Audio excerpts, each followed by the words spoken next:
What's poppin', y'all? This is Deidre with One Shot Game. You already know what time it is and how the motto go.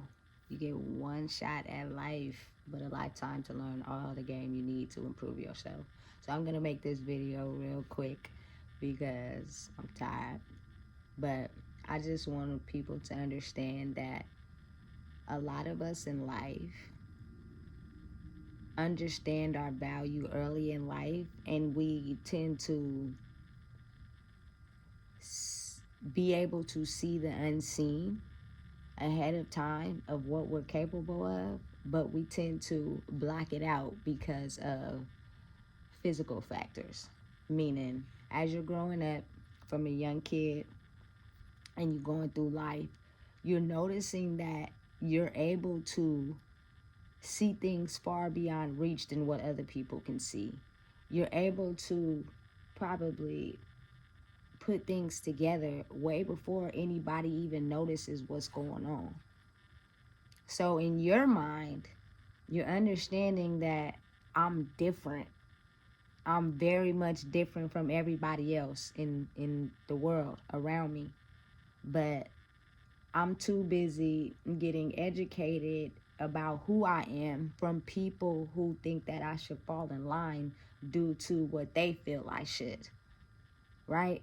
But as a human being, I don't think anybody really needs to take the blame for humans and their choices. Yes, as a parent, you can mold the kid and give them your experiences in life and, tell them what choices and the consequences they made from making certain choices. But as a parent, if a child does something that you've never done before, how do you give them the experience on that? You can't. You get what I'm saying? And everybody is different. So their curiosity can get spiked from a trillion things out in the free world. Outside is where the mind is able to roam and get curious. Exactly like, how a little baby is inside a home and they get curious.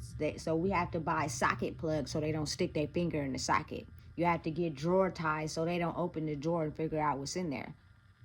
You know what I'm saying? That's a part of us that's trying to keep them safe. But the curiosity is still inside of them. So once they become of age, they'll go inside the cabinet and see what's in it and explore. It never stops their curiosity. If anything, it only makes them more curious because you're trying to stop them from actually seeing what's inside the thing. You're trying to stop them from trying to figure out what this socket is for, what goes in this socket until they connect the two. Okay, mom or dad probably plugs the vacuum up in the cord. So they're watching you, they're observing you. You get what I'm saying? And a lot of people have abilities and gifts starting from a young age when you're not tainted by the realistic factors that happen in the real world, things that can damage and cripple your soul, things that can hurt you and make you not be aware of who you are. It starts from a young age. So sometimes people get damaged by things in their life, but they're still able to be themselves. They're still able to walk the line that they want to walk, even though people think it's not good for them, even though people have judgments to say, even though people have things to say about the way they're living. They still live their life entirely the way they see fit for them. And I think that's the magic in the world. That is the way that everybody should be thinking. But the people who ultimately love you the most don't want to see you hurt, don't want to see you, go to jail or anything like that. So sometimes you take those factors out, sometimes you don't. Sometimes you risk it all, even knowing the factors that come behind it. So the basis of my story and what I'm about to tell y'all is probably something that nobody is willing to share with the world. But I'm going to give you my experience and my take on it. Please, please, please make sure you like, comment, share, and subscribe, because a lot of people don't even realize that you're amongst people that have minds of robots, especially the younger you are, before you get tainted by life. Like, I think it really starts when people are teenagers. They start to realize that they're different from others, and they start to realize Either I can go out into the world and get like everybody else, or I can use my abilities and just to be something else. But ultimately, you're going to fall systematically to the things you're around. It's just the way it is. But at the end of the day, everybody's their own person. So you have the right to make your own choices, regardless of what anybody else thinks or how anybody else sees life. It's all up to you. So let me tell you, from probably like about 14, I knew I was very different from the world. I knew I can put together and see things a lot differently than the average person does. And I used it to my own ability for myself. My mom, sometimes she had it in her mind that she knew what was going on, but she could never find the evidence for it. So she would just throw it out there. And of course, you don't want to incriminate yourself. You don't want to, you feel me, admit that you're doing something wrong when she knows, because then you might can get in trouble. So sometimes you just don't say nothing. You just let her, you feel me, think what she wanted to think. But she's not thinking wrong, but since she don't have no evidence to back it up, she lets it go over her head. You know what I'm saying? So let me tell you something. The mind is very powerful. Computers are made by human beings, right? Which means the mind is very much at a very much rapid speed than people think it is. And we can actually keep up with the computer. We're probably a lot faster than the computer. I had a special gift when my auntie, right, she moved to Vallejo from Richmond, right, and she moved not too far from Six Flags. So I started going there probably like when I was 16, because I had started working there, right? And when you work there, you get a free pass. You can come into the park whenever you want. You feel me? And you can always invite one guest, and then the rest of the people have to pay. But when you're an employee, you can have instant access to come to the park whenever you want. That's the joys of working at an amusement park. You get the benefits of working there, which was cool. So sometimes people are able to look, see things, process it, and keep it moving the first time that they see it. This time we actually went to Six Flags, right? You get there, and if you don't get there in the morning, the lines for the rides are extremely long, to where now they have a fast pass, which is a line where you can go in and you just cut everybody. But back when we started going, in my era, there was no fast pass. It was just regular lines, and people are waiting absolutely very long in these lines to get on these rides, right? I'm sitting on the railing. Yes, I'm talking to my cousins. I'm talking to my brother. You feel me? I'm having a conversation with everybody as we're waiting in line to get on this ride. But as we're waiting, they're not realizing that I'm paying attention to the people and the system they have going for this ride. People take their bags and their purses and put them in the cubby holes and get on the ride, right? Because you can't have no purses, you can't have no loose change, you can't have nothing on the rides in case it falls out, right? And then once everybody is seated on the ride goes, right? So then the second people load onto the second car. Catch my drift? And the people's bags and purses are still on there from the first car, right? So, ding, ding, ding. I paid attention to that. I'm watching it, right? Probably like a couple weeks after that, I had learned a system to be able to get money for myself without anybody knowing. My mom didn't raise me to steal. My mom didn't raise me to take from nobody. But in my mind, I need money. I have a weed habit, and I just found out a slick way to get it, and I'm going to get it. And I'm going to take whatever consequence comes with it. But thankfully, I never got caught doing it. Mind you, this is when I'm a teenager. I wouldn't do this now because people be really working hard for their money. And I wouldn't want nobody to do that to me. But back then, I didn't care about that. Right? So, as time went on, I went back. Right? But this time, I went by myself. So, I'm standing in line. Right? I get on the second car. right?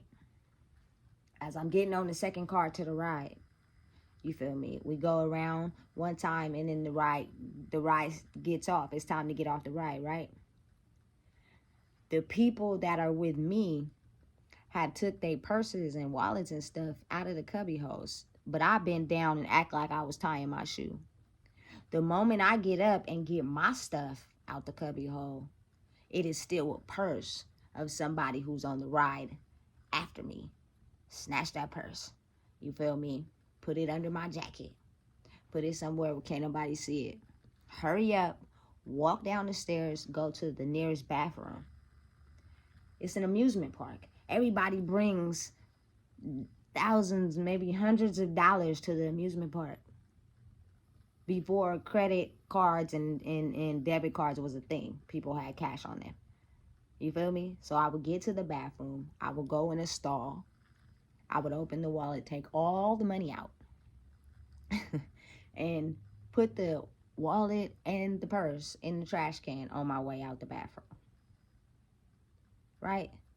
So as I walk back past the ride, they're all frantic. They have security. Somebody took my stuff, right?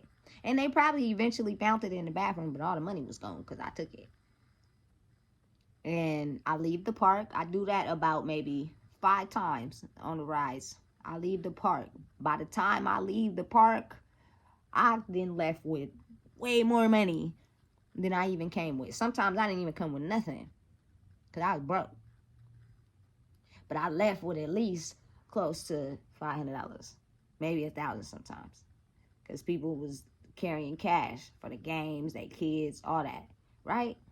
Successfully, me being the genius that I am, I didn't happen to get caught, and I was able to get away with it every single time until I'd say maybe like a few years after that. You feel me? I had managed to be at my auntie's house and decided to go to the amusement park. And I was just seeing if the system worked it the same. If the system worked it the same, I was going to try it. But I started to pay attention and realize they altered the system now. You feel me? To where they have somebody moving the ride, standing right there. Or they have a different system to where, you know, people don't leave their stuff. Or they have a big old sign that says, you know, carry cards, whoop, whoop, whoop. So people ultimately get smart once they realize something is happening and can't quite put a finger on it. Because I was just that slick. I was just that slick enough to be able to plan the motion, see what I was doing, make a move quick, finalize, keep it moving. Now, I'm sorry. Deep-hearted, felt apology to the people that I did hit their purses and wallets for. I'm so sorry. But at that time, I felt like it was something I wanted to do, and I did it. So, I did. But that's just a story to let y'all know sometimes people are a lot more gifted and skilled than what school has for them. Or, you know, what the standard operating way of life for them is, because their mind is far beyond anything that anybody can comprehend. And you want me to stay basic. I can't do that because I'm able to perceive and see things probably from a different angle than most people. You know what I'm saying? Second story. Sometimes your mom, you feel me, or your dad or whatever, doesn't allow you to have certain things, or they're trying to, I don't know, keep you shielded from whatever, make sure you don't, you know, I don't know what it is, you feel me? But my mom used to be married, right? And her husband used to like nutty bars. I'm a big fan of peanut butter. Like, I love peanut butter to the ceiling. Back then when we were kids, we didn't really get asked what we wanted out of the store. Moms just went grocery shopping and bought kids stuff and meals and stuff, and she cooked and you ate it. So certain stuff you wanted out of the store, you didn't really get an option on, you know, what you wanted to pick. When I used to wake up in the middle of the night as a kid, not all the time, but sometimes. My husband used to keep these nutty bars in the top cabinet, right?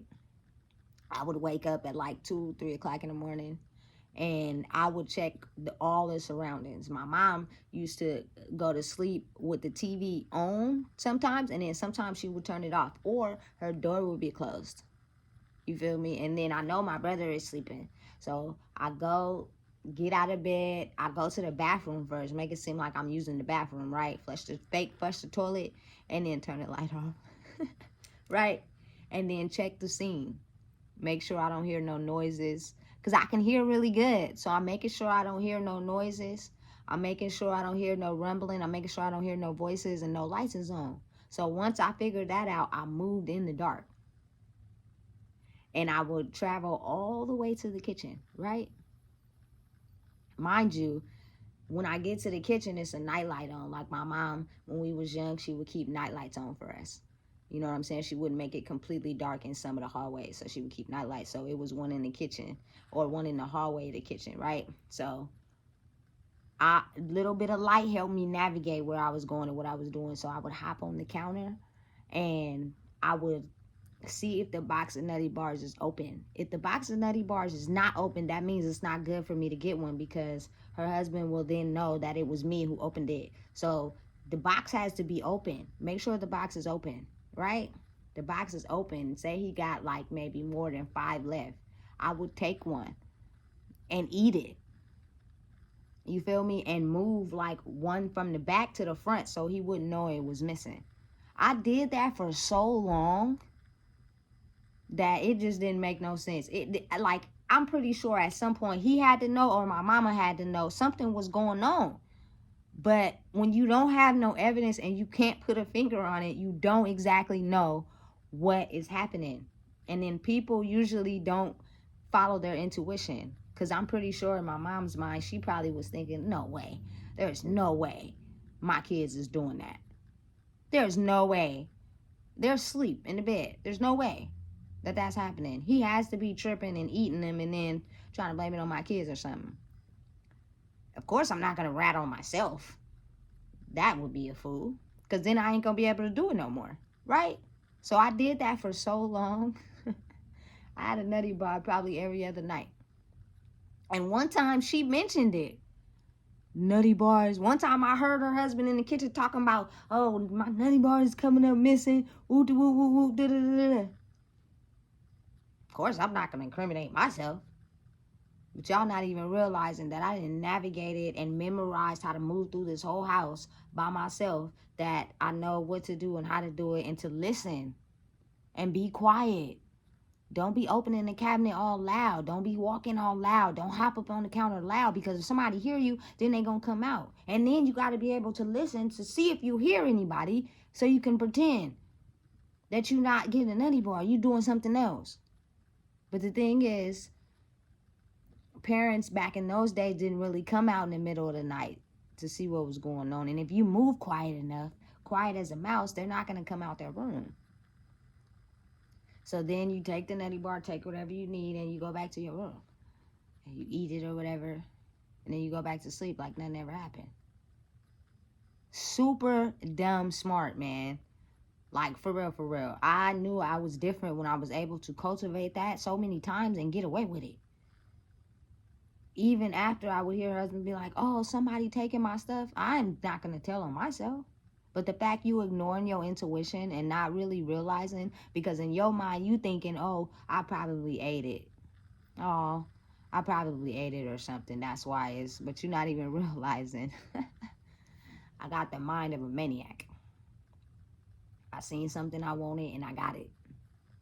But I had to pull off a heist to like not let anybody know what was going on. And the best part of the whole situation is I moved by myself, no co-defendants. You have a co-defendant in any situation, then they figure out your plan, they figure out how to do what you're doing, and then they do it. And then if something happened, now they have a way to blame it on you. Move by yourself. Therefore, if you're not sneaky enough or smart enough and you get caught, ultimately it's going to be on you. And you realize your plan failed. Anytime I had to be sneaky or move in a secret way, I always moved by myself. Because I'm smart enough to be able to plan the heist and get it away with it myself. But if somebody was to follow the same thing I'm doing and it don't work out for them and they get caught, they're going to snitch on me and say I did it. Oh, y'all gotta remember, I grew up with a little brother. We used to do this shit all the time. For some reason or whatever, he like knew I had supersonic senses. So if something happened or whatever, like he would always make it seem like I was the one. Or if he did get caught doing something, he would just take the guilt all himself. You know what I'm saying? But then I started getting to the point where I had to move alone, because that always gives somebody an opportunity to tell on you if you're slicker and smarter at what you're doing than they are. And that's when I knew I was way more advanced than the normal average person. But everybody has these set of skills. Everybody is able to get in tune with them the moment they shake out the real world. You know what I'm saying? And my mom, she would always mention things I would do. She wouldn't directly point it out at me, but she would say certain things that I knew was happening, and it was because I was doing it, which lets me know she was in tune with her intuition. And she had some sort of idea. So if I'm this gifted, I got it from her. But as you go through life and serious situations happen to you, you tend to turn that off and you only stuck in reality. It's the unseen. It's the magic of the unseen and realizing how smart you are. When you see a computer working and things happening on the computer and YouTube videos being downloaded, it's what you don't see. It's what's in the computer. But somebody created that. We have to stop sleeping on ourselves and realize how smart we are and how many times you have cultivated a plan and you know, realize you were different than the rest, but you slept on yourself due to the insecurities and the judgments that people put on you. Stop doing that. We all got a set of gifts. We all got a set of talents. We all are, man, smart. But you let people and their judgments look down on you and put you down in serious situations, make you feel like you ain't nobody. And so you sleep on yourself. Don't do it. It's 2024. We're all gifted at something. But if you let the seriousness of certain situations and the hard life that you had let people judge you and put you down like you incapable, you won't believe in yourself. Know who you are. Get right with yourself. We all capable of something. We all have special talents. I'm telling you right now, if you don't know, I just told you. Make sure you like, comment, and subscribe, man. It's really just stop sleeping on your abilities and what you can do. You're more powerful than you think you are. Our deepest fear is not that we're inadequate. Okay?